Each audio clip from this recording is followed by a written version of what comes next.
For the purposes of saving time, we're going to assume you already found someone who is interested, cooperative, and pre-qualified. So now we find ourselves in section 2 of this script. As stated previously, it is the most important part of the script for a number of reasons. You did all the hard work to get to this point. I mean, think about it. How many people have you had to speak with to get to this point? So now we have to take advantage of that. Think of the fishing analogy I used at the beginning of the training. Telemarketing and fishing are the most boring things in the world to do until you get that fish on the line. So now it gets exciting. You found your fish. Now you got to reel it in. You got to take it seriously and do everything in your power to land the fish.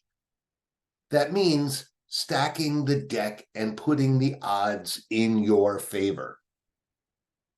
So my instructions to you are: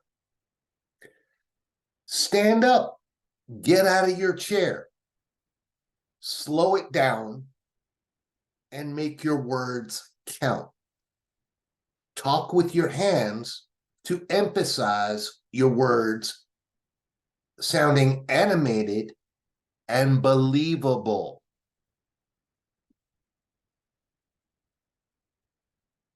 So again, slow it down, take your time. You already found out that they're interested in cooperative and they're pre-qualified, and now they're worth your time to invest in. So now you answer their questions, comments, or concerns because now it counts.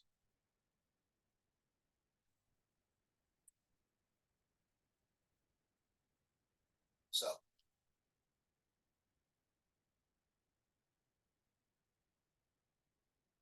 you explain to people what it is you're doing and why you're doing it, why you're asking the questions that you're asking, and why it's important for them to answer them. 85% of the time, people are going to go along with you and answer those questions. Remember, we're asking them some very personal questions. We need to give them legitimate reasons for them to answer those questions. And section 2 is doing just that. We're explaining why it is important to answer the income and credit questions, which just happen to be the most personal of all the questions we ask. So we need to be prepared. We need to know what's coming next. We know that there's going to be resistance. They're not going to want to answer those questions without legitimate reasons as to why they have to. Now, the way to understand that is that telemarketing is very much like telling a joke. You have the setup, and then you have the punchline. We're telling them a story. If you don't set it up just right, the joke's not going to be funny. I mean, think about it. Think about your favorite comedian and then try to imitate them and retell the same jokes to all your friends and see what happens. You can say it word for word, but if you don't have the same tonality, the same volume, the same pitch in your voice, the same timing, the same pacing, and the same body movement, it's not going to be as funny, or it won't be funny at all. In other words, it will not have the same meaning. So again, you must stand up, get out of your chair, slow it down, make your words count, talk with your hands to emphasize your words, and sound animated and believable. Otherwise, they're not going to go along with you. Remember, we're fighting for 15 seconds at a time, telling them something interesting to keep them engaged and fight for the next 15 seconds. So this is how it should sound. As I said, this is a win-win opportunity for you. You're going to have lower electric bills. That's a fixed payment that does not go up or down each month. The US government also wants you to go solar for 2 reasons. Number 1, to help save the environment. And number 2, to help spur the economy. In fact, they want it so badly, they're willing to pay for 30% of the cost by issuing tax incentives. That 30% means it's not going to cost you anything up front, and it won't cost you anything out of your pocket for the installation either. In addition, some of the states and local governments are also issuing additional tax benefits and rebates to help pay for the system and create additional savings. Oh, and the best part, once the panels are paid off, you're going to have free electricity forever. How does that sound? Awesome.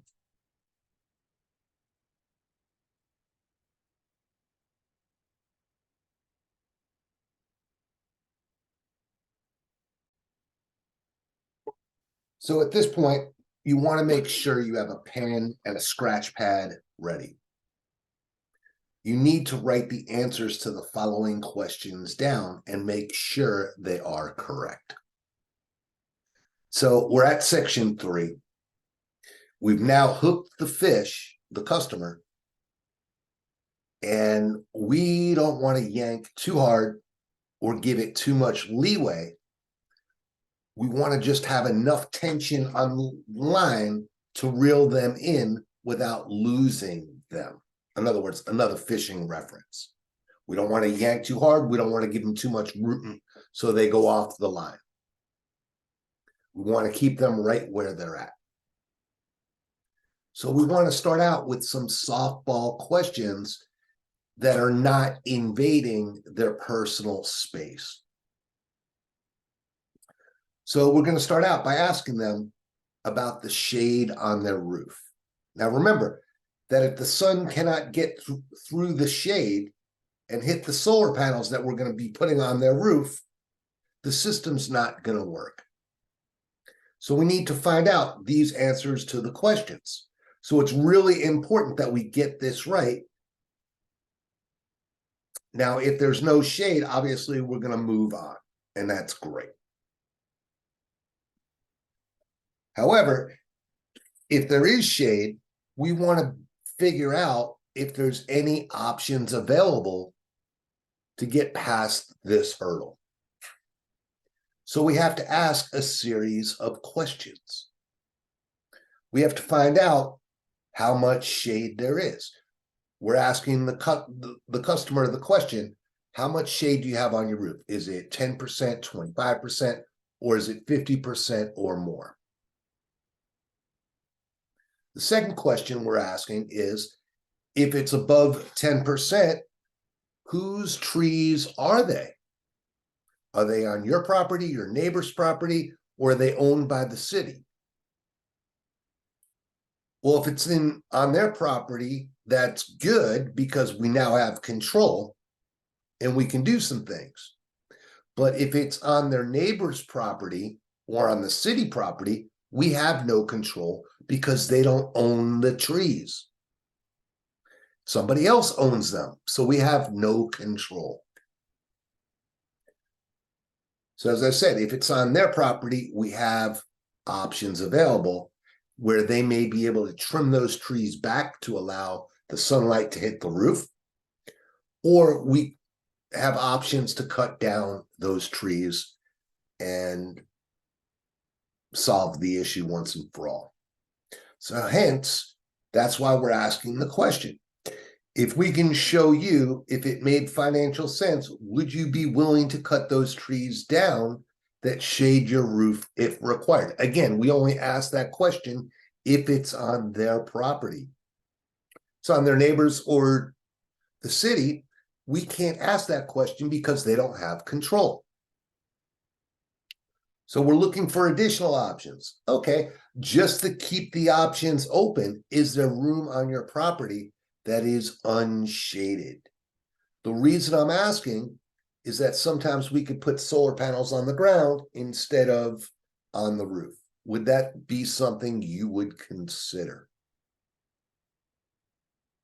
Again, we're looking for options and trying to keep those options open. Now, at this point, they may ask a follow-up question if there are trees on their property. They may ask, who pays for the tree removal or the tree trimming? Because that's really expensive. So the answer is sometimes we can incorporate it into the deal and there will not be any out-of-pocket expense. Again, we're just looking to keep the options open and do not want to get ahead of ourselves.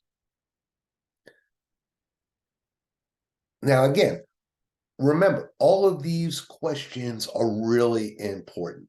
There are no shortcuts, and they must be asked exactly how they are written. I'll say that again. They must be asked exactly, word for word, exactly how they are written. Because you could ask a question 10 different ways and you're going to get 10 different answers. For instance, is the sky blue? Well, no, it's really aqua green. Is that the answer? Is that the correct answer? Is that the right answer? But if you ask that same question a different way, giving them choices A or B or C, you're going to get the right answer, I promise. Now, we get paid to provide our clients accurate, complete information. So we cannot half-ass it and ask a half-assed question, or we cannot provide incomplete, half-assed, made-up answers.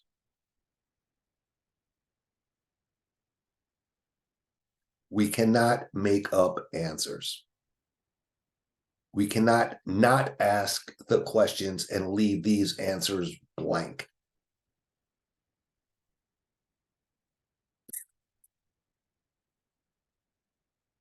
So what did we just do in asking that question the way, or those series of questions the way we did? Well, the first thing that we did was we explained what we were doing, why we were doing it, why we were asking the questions that we did, and why it was so important for the customer to answer them. Now, again, if you do that, 85% of the people out there are going to follow along with you and give you the answers that you need because it made sense. If you paraphrase it or make up your own stuff, it's going to sound disjointed. You're going to lose your credibility, and they're not going to want to answer your questions. So it is critical that you ask them just the way they are written. So what else do we do? Well, we're starting to set them up and control the conversation. We started with an easy question. Here comes another one. What type of roof do you have? Is it composite shingle, wood shingle, clay tile, or metal? We ask another easy one. Is your roof pitched, or is it tilted, or is it relatively flat? Now, again, we did not ask an open-ended question. We gave them choice A, B, C, or D. These questions are really, really important as each client has different requirements. especially when it comes to the type of roof material.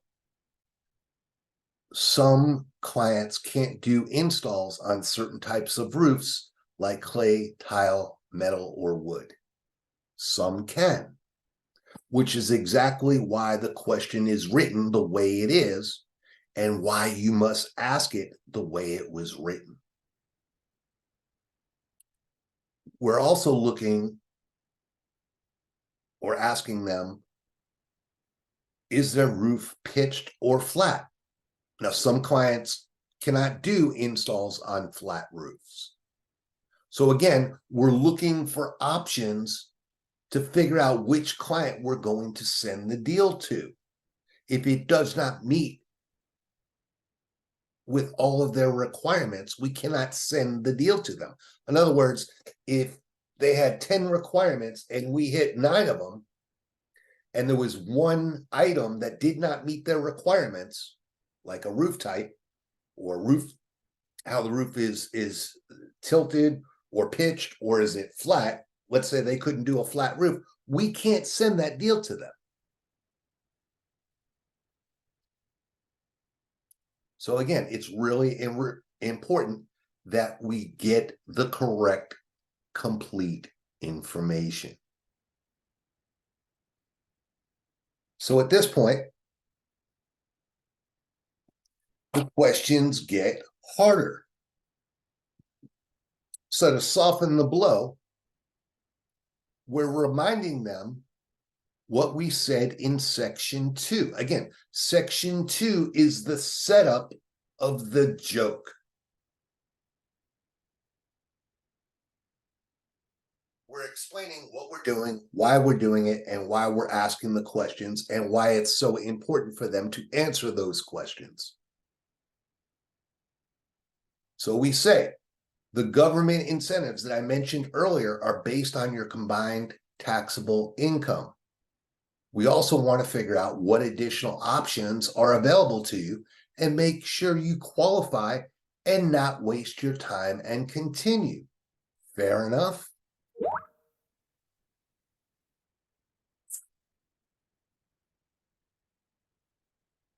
So in the back of the customer's mind, all right, that makes sense. I understand why you're asking the question. Well, we haven't asked the question yet, but they will say that when you ask them about their income. Okay, that makes sense why I got to ask about the income. All right. What else did we do? We asked a tie, we used a tie down. Fair enough. Now, this tie down looks really innocent with no meaning at all. It just looks like needless extra words. So why is it there? Well, think about it. You just rambled on, and you need to take a pause and let them talk, just like in any normal conversation that you have. But more importantly, you're taking their temperature. You're trying to see if they have interest or they don't. You need to take the opportunity to find out if they have interest or they don't. If they don't, that tells you you have some more work to do to convince them. Again, remaining in control. So that simple, innocent looking tie down that's there, those extra words,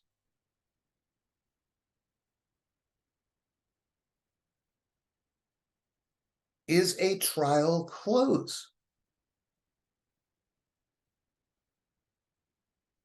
You are psychologically conditioning them, getting them in the habit of agreeing with you.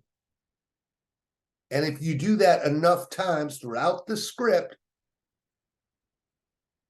when it comes time to the close, you already set them up and have them in your pocket.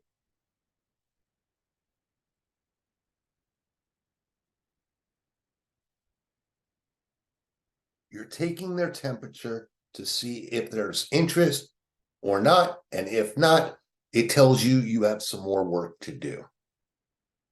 to convince them otherwise. Now, remember, you're probably 3 minutes into this script now, maybe 4. They've invested 3 or 4 minutes and heard you out up until this point. So basically, you're putting it to them, hey, dude, you in, you out.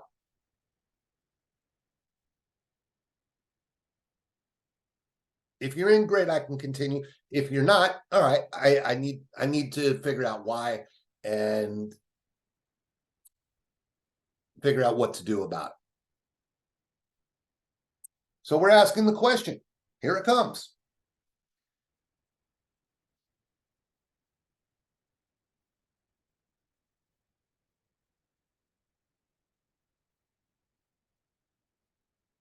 If they answered it, you did your job correctly and you're on your way. If you didn't, you did something wrong. And again, this must be said verbatim, word for word, with confidence and a little bit of arrogance. Ballpark figure. What is your combined household taxable income? Now, that question is very, very personal. You got to know that in the back of your mind. You know you're going to get resistance. So you have to be prepared for it. If you said it correctly, as I just said, with confidence and a little bit of arrogance, you're going to be fine.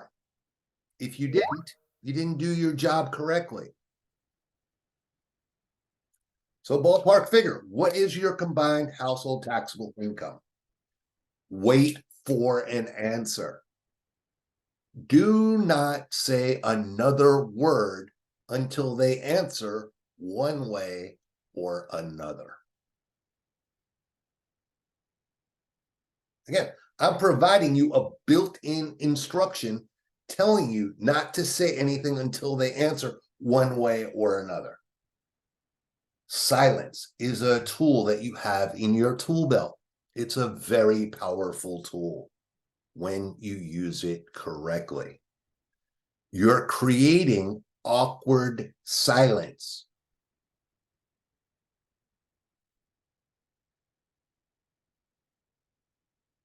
Making it really uncomfortable for them and forcing them to answer the question.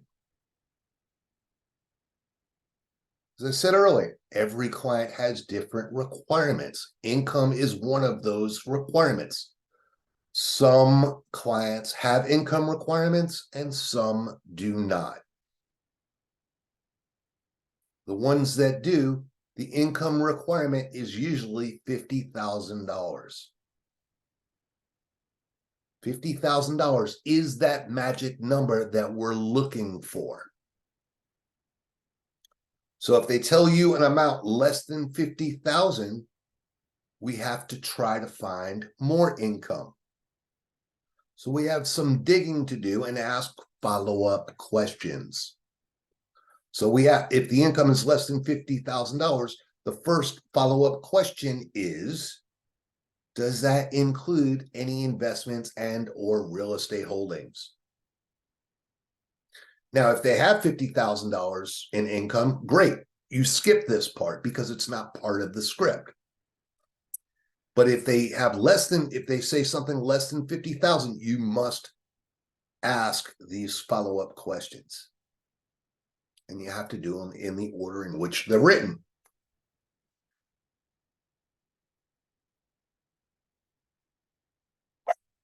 So we ask, does that include any investments and or real estate holdings? Now, if the answer is no, okay, if you added up your investments and added it to the combined household taxable income, how much would it be? Because sometimes they may not have thought to include that in their amount that they gave you. Now, if it's still not $50,000, we ask another follow-up question. Are you married? Now, we're asking this question for two important reasons. Now, remember, it's part of the script regardless of the amount of income. You must find out if they are married. Because number one, both the husband and the wife must attend the appointment. So we need to know if they're married or not. Keep in mind, single people do not buy homes. In fact, 85% of all single family homes are owned by married couples. Single people live in townhouses. Single people live in condos. Single people live in apartments. They don't live in single family homes. The key word being family, kids. Now, if the income is less than 50,000, this gives us another opportunity to find more. So we're asking, does that include your spouse's income in the answer you gave me?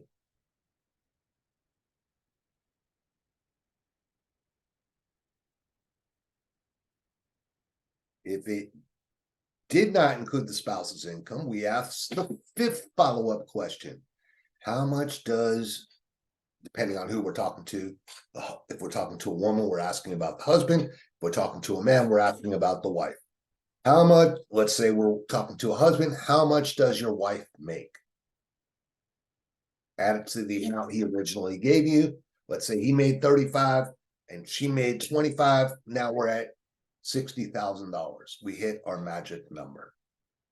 Great. Awesome.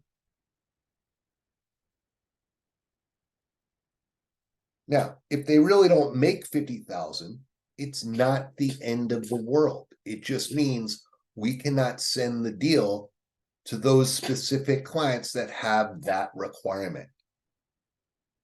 Your job is to provide accurate information. Do not make up phantom numbers.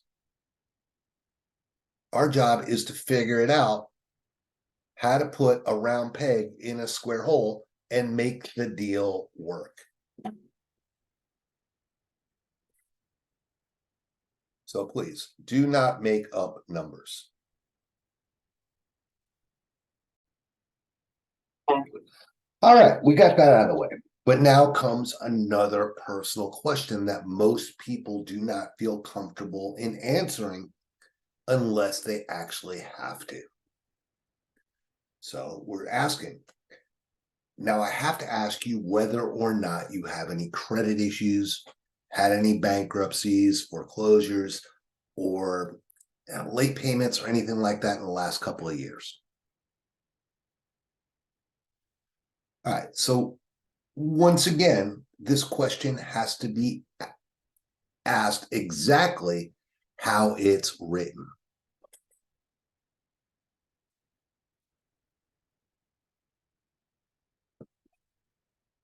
Now, by saying, I have to ask,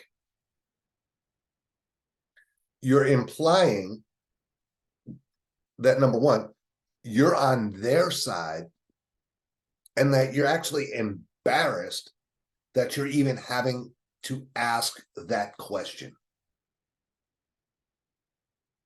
But it's almost like you're being forced to because someone else is forcing you, your boss, the owner of the company, whoever it is, right?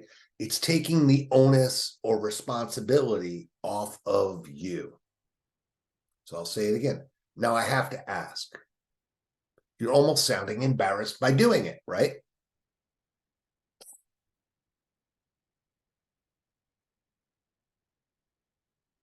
So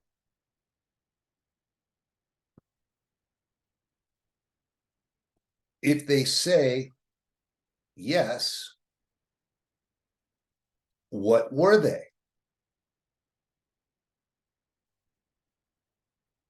Let's ask the question again. Now I have to ask you whether or not you had any credit issues, had any bankruptcies, foreclosures, any late payments or anything like that in the last couple of years. Yes. Okay. What were they? Don't say another word. Let them answer the question. You need to start writing these things down and put them in your notes when you fill out the web form. Because if they have credit issues, the client's going to want to know what they are. Yeah, I had a bankruptcy. It was discharged 5 years ago. That's good information to know, because actually we can still help them. Yeah, I owe some money for medical bills. Medical bills don't count. So again, some credit issues are more important than others. Now, if they ask you, why do you need to know that? Just simply say, some credit issues are more important than others, and leave it at that. Don't say another word. Force them to answer the question.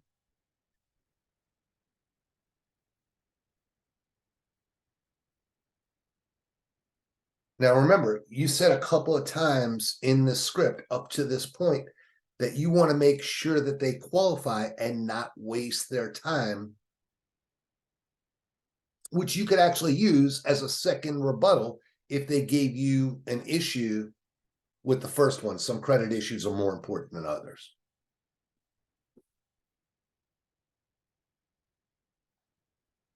All right, now you seem to be the perfect candidate for this program and take advantage of all the state and federal incentives to go solar. Just so you know what to expect, the agent's going to be looking at a satellite image of your home, discuss your roof, its condition, and shading, if any. You're also going to need to have a recent copy of an electric bill. The agent will explain all the options available to you.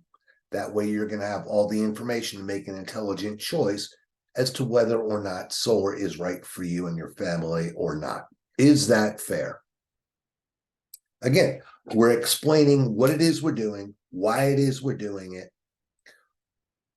why we're asking the questions, and why they need to answer them. We're also finishing with a tie down. Is that fair? Again, the tie down is a trial close, and we're testing their temperature to see if we need to, how we need to proceed. If they answer with a positive answer, great, you move on. We did our job and you can continue. If they respond with a negative response, we have to listen to their answer, because they're going to tell us how to respond and what to do, which we'll be talking about in detail when we talk about using rebuttals. They're also going to tell you what their issue is, or what their concern is, and let us know how to close them. Now, the chances are that if they're being negative at this point, it's a credibility issue that they have with you. Because honestly, we didn't give them a reason for them to reject anything. We're not charging them anything up front or otherwise. We're not asking for social security numbers. We're not asking about bank accounts. We're not asking about credit card information. So in reality, what do they have to be negative about? We're not selling them solar. We're just introducing them to the idea of it. Now, assuming there were no issues, they gave you the answer that you needed. No, I don't have any credit issues. Or yes, I do. Here they are. Great. All right. So assuming you got past that, you did it. You got past the two biggest hurdles, the income and the credit issue questions. Now it's time for the close. Notice, it's as simple as it gets. We already did all the heavy lifting and all the hard work. When would be the best time for one of our agents to schedule the appointment with you? Would tomorrow or Wednesday be best for you? Tomorrow, great. Would morning or afternoon be best? Which works better? Not in the morning, 9 o'clock, or 11 o'clock? In the afternoon, 2, or 4. All right. So 2 things I want to say about this section. When it says next day or following day, you need to be quick on your feet and use your brain. Do not say next day or following day. Instead, use today as a starting point, meaning if today is Monday, you would say would tomorrow or Wednesday be better for you? If today is Tuesday, you would say, would tomorrow or Thursday be better for you? And go so on and so forth. Notice we did not ask an open-ended question. We did not say, when would you like to schedule the appointment? We did not do that. We asked them and gave them a choice. Choice A or choice B. Never, ever, ever ask them an open-ended question. Now notice it says we do not do appointments more than 5 days out. Again, my instruction to you. What we try to do is schedule the appointments within 3 days. We try to get it scheduled as soon as possible because the furthest we can set them out is 5 days. And the reason is simple. The further out the appointment, the less chance it's going to sit. Meaning customers are going to forget about it and not show up. Hell, many people forget what they had for lunch yesterday. So again, we're saying we're giving them another A or B choice. Would morning or afternoon be best for you? Morning? Great. Which works better, 9 o'clock or 11? Afternoon, 2 or 4? Again, choice A or choice B. No open-ended questions. Now, we already found out that whether they were married or not when we asked the income question. So if they're married, will your husband or wife be able to attend as well?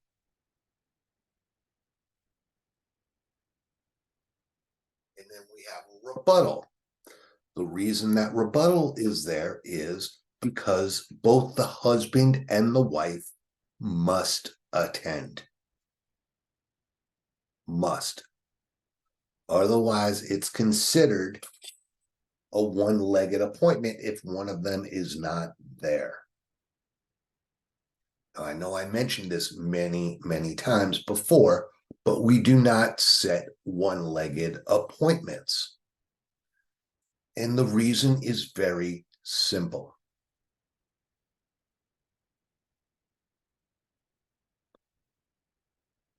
The clients must sit in front of both husband and wife because if they're successful in the sale, they both must sign the documents. And neither one of them is going to sign the documents if they don't know what they're signing. They didn't attend the presentation, they're not going to sign the documents. In fact, the client is not even going to make the presentation because he doesn't want, number one, he doesn't want to have to come back and do the presentation again.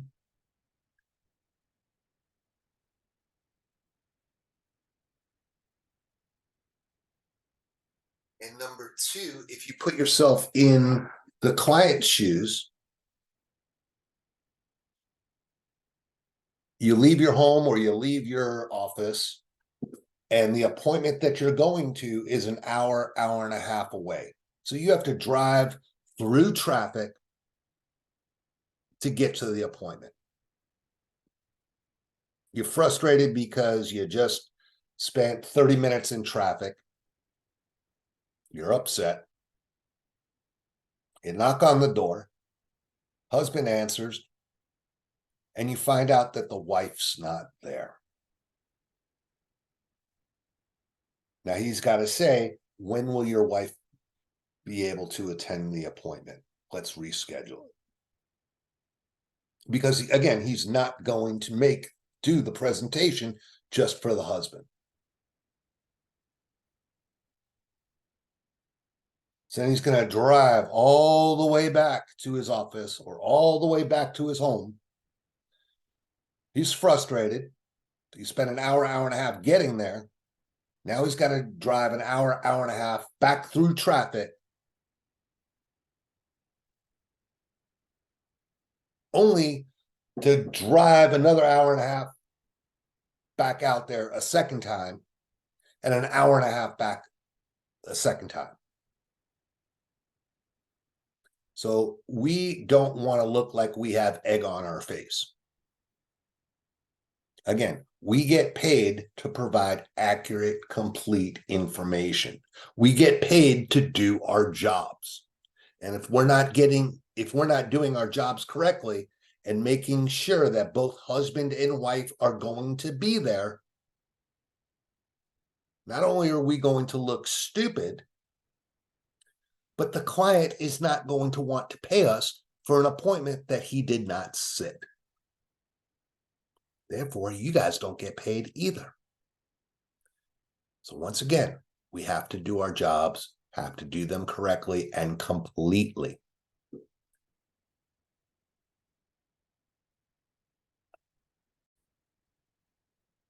All right, speaking of getting the right, correct, and accurate information, that brings us to our next section.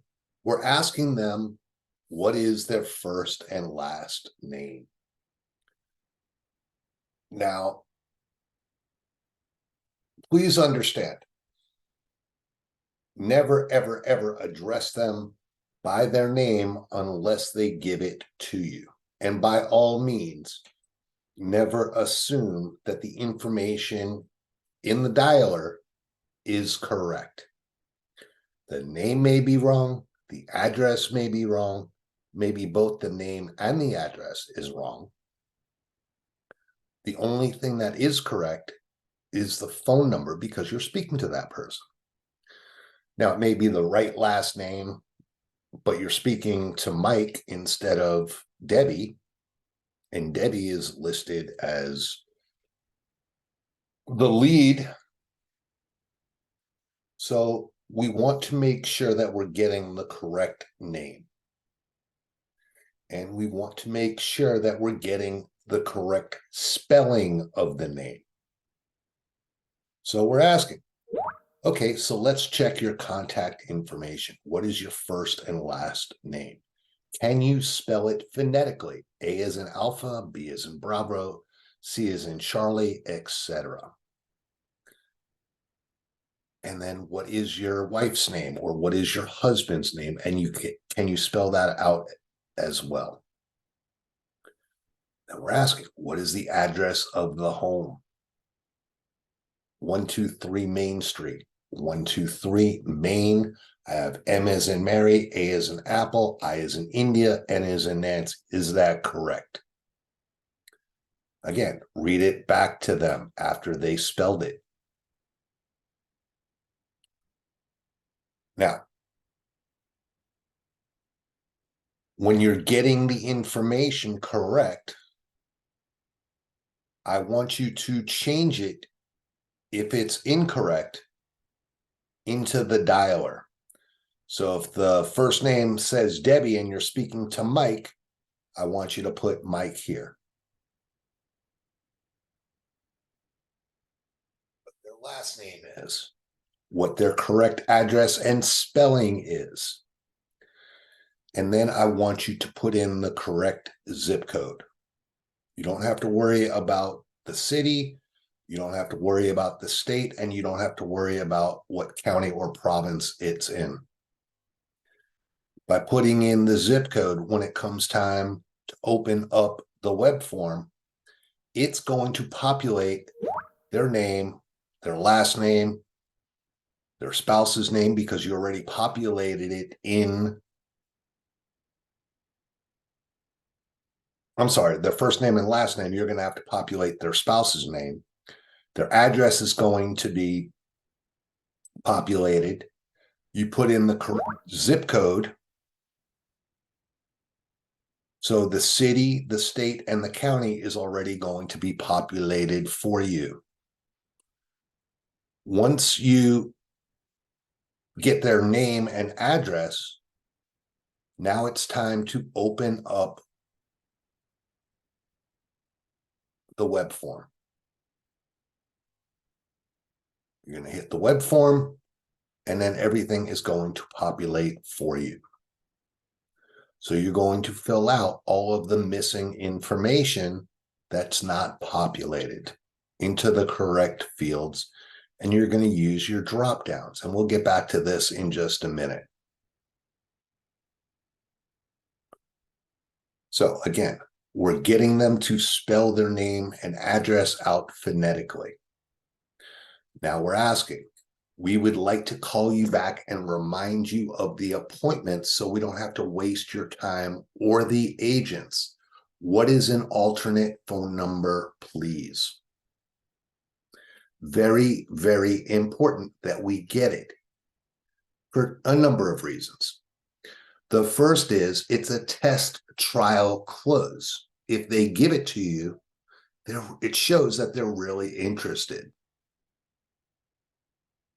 And number two, and most importantly, once you submit the deal, we then have to call it back, confirm and verify the information, figure out which client it best fits with based off of their requirements, and then send the appointment to the client. Well, we can't send it to the client.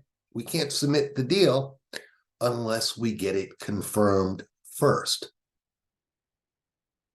So it's very, very important that we get an alternate phone number. Now I have a built-in rebuttal here for you. They don't want to provide a secondary phone number. With all due respect, Mr. Jones, if they can't get a hold of you, they can't confirm the appointment, and we can't come out and meet with you. Surely there is another phone number, maybe your wife's, or if you're speaking to Mrs. Jones, maybe your husband's, maybe a work number. What is another number?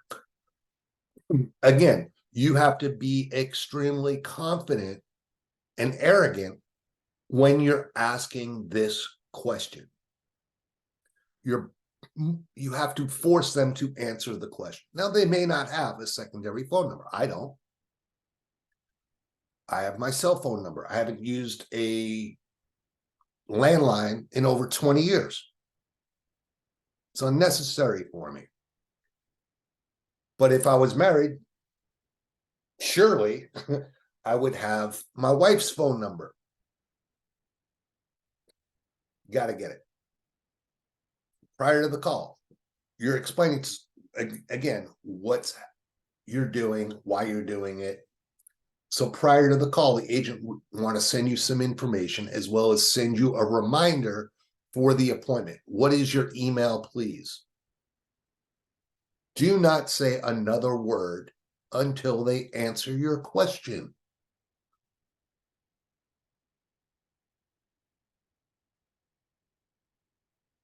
Great. Either myself or someone in my office will be calling you back in the next 15 or 20 minutes and confirm the appointment. Please take the call when it comes. Would that be okay? Again, don't say another word until they answer. Don't assume that they're going to do it. Because again, if they don't answer the call, we can't submit the appointment unless we confirm it. Excellent. Thank you so much, and we'll be calling you back shortly to confirm. Thank you so much and have a nice day.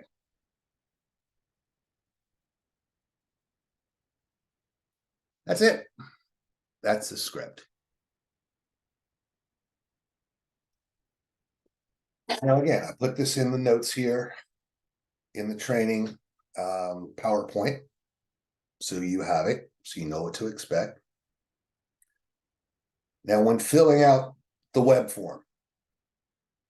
Again, if you put in the zip code, the city, state, county will all populate. You need to fill in the missing information in the appropriate fields. Got to use the drop downs where appropriate. Do not use special characters like the pound sign, a money sign, percentage sign, a caret sign, and star, whatever the special character is, parentheses. If you do,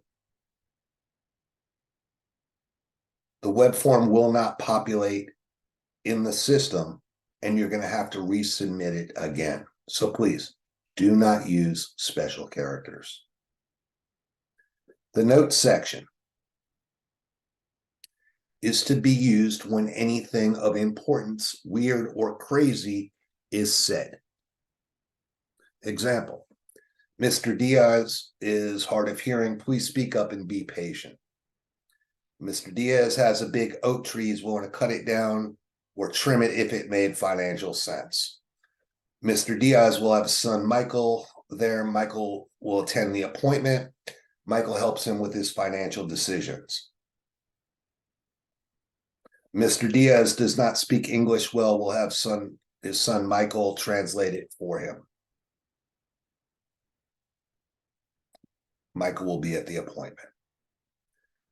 When you're setting the date and time of the appointment, please use the calendar. Do not type in the time and the date.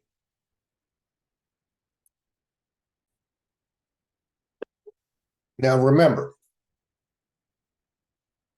all we're doing is telling a story.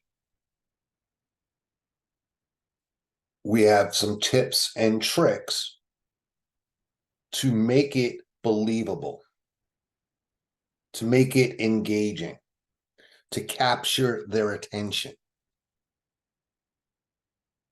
Starting with, we have the first 4 seconds of the pitch is setting the tone for the entire script. They're judging you on 3 things to determine if you're worth speaking to. Are you sharp as a tack? Does this person think quick on their feet? Are they intelligent? Do they sound intelligent? Is this person energetic and competent? Do they believe what they are saying? Or are they just saying it because they have to and have absolutely no idea? Does this person sound professional and know what he's talking about? You need to have a hard copy of the script in your hand and follow it with your fingers. As you can see, it's a very, very complicated script. Once you get past the pre-qualification questions, are you a homeowner? Do you live in a single family residence? And is your electric bill over $100? Now it's worth the time to speak with them. Take your time. Now, at this point, they're going to ask you questions, have comments or concerns. So you're going to have to address their question, comments, and concerns and immediately go back to where you left off in the script. And if you're not following it with your fingertips, you're going to have to take time to find where you left off and find your place. Now, one of 2 things is going to happen. Either subconsciously you're going to be speaking and they could hear you say, hang on a second, let me find my place, which is no good because then you look like an idiot. Or number 2, you're going to have awkward silence and you're going to lose their attention, which is also no good, and you're going to sound like an idiot. You got to be quick on your feet, sharp as a tack. Control the conversation. If you're trying to find your place, what you're saying next is not going to sound confident. It's not going to sound believable. Have a hard copy of the script in your hand. Trying to do this through a computer screen, reading the script off a computer screen will not work with the closing. You might have got away with it on the opening side, but it ain't going to work with the closing side. I can assure you. Again, we're trying to stack the odds in our favor. This job is hard enough. We need to avoid landmines. We don't want to blow ourselves up. You need to follow the script as it was written. No excuses, no shortcuts. There is no making up your own script. It will not work. Again, we're telling a story. Like telling, you saw a comedian last night and you're trying to repeat what you just heard last night to your friends and repeat the performance. Well, if you don't do it the same way as he did, as the comedian did, using the exact same words, using the same tonality, using the same volume,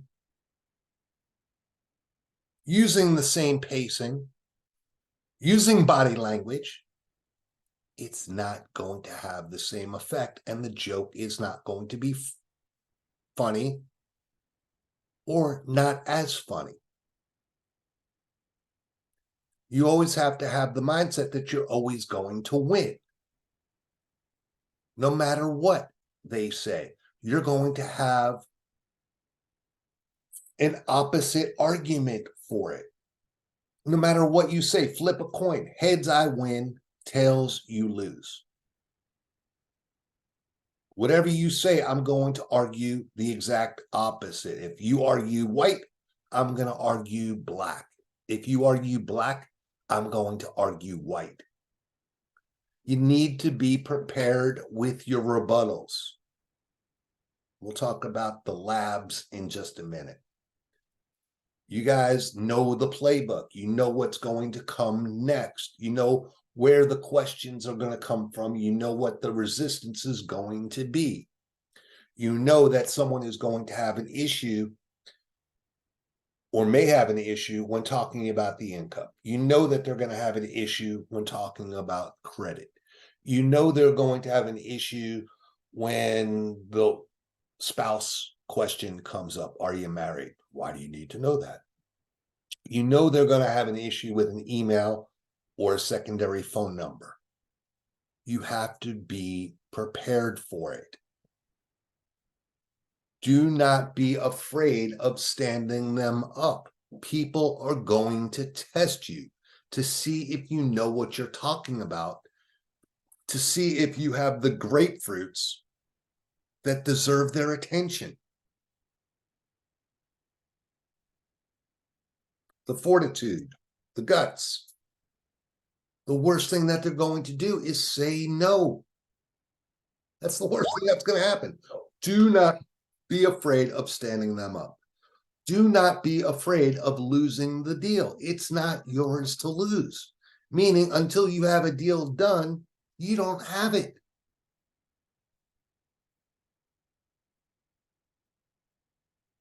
Do not browbeat them or bully them into appointments. Make them see the merits of the deal and what is being offered and how it benefits them. They have nothing to lose but a bit of time. Only have something to gain, knowledge. Again, age. We all know what a really old person sounds like. Do not waste your time with them. Hang up immediately. Getting the spouse's name, get a secondary phone number and email. It's vital. There's a direct correlation between deals that go through and deals that don't. 3 categories. Each one has a 25% chance of losing the deal, meaning it will not sit. So if you got the spouse's name, but you didn't get a phone number or an email address, that means 25% each for phone number and email means you have a 50% chance of that deal sitting. If they're not providing you that information, it's a pretty good indication that they're not sold or they're not comfortable yet. You have some more selling to do. Stand them up and find out why they won't provide it. What is the issue? An example, Mr. Jones, all due respect, I've been talking to you now for the last 7 minutes. What's holding you back? Stand them up. Spouse, all appointments must have both the husband and the wife there. Clients will not pay for one-legged appointments. We just spoke about that a minute ago. Getting the correct info and getting the correct spelling. Have them spell it out phonetically and repeat it back phonetically to make sure you have it correct. Nothing is worse than spending 7, 10, 15 minutes on the phone with them, getting all the information, and then finding out it's all wrong. Because you just wasted your money. You're not getting paid for it. You just wasted all your time. And more importantly, you wasted everybody else's time. We don't want to blow deals because you had the wrong information or it was misspelled. It ruins our credibility. Now, the reality is, these people expect you to ask them to repeat it back phonetically because it's the professional thing to do. They're already conditioned to having it done. If you don't do it, it raises red flags. It means this guy's not a professional or this girl's not a professional. They don't know what they're doing. It's going to create credibility issues for you.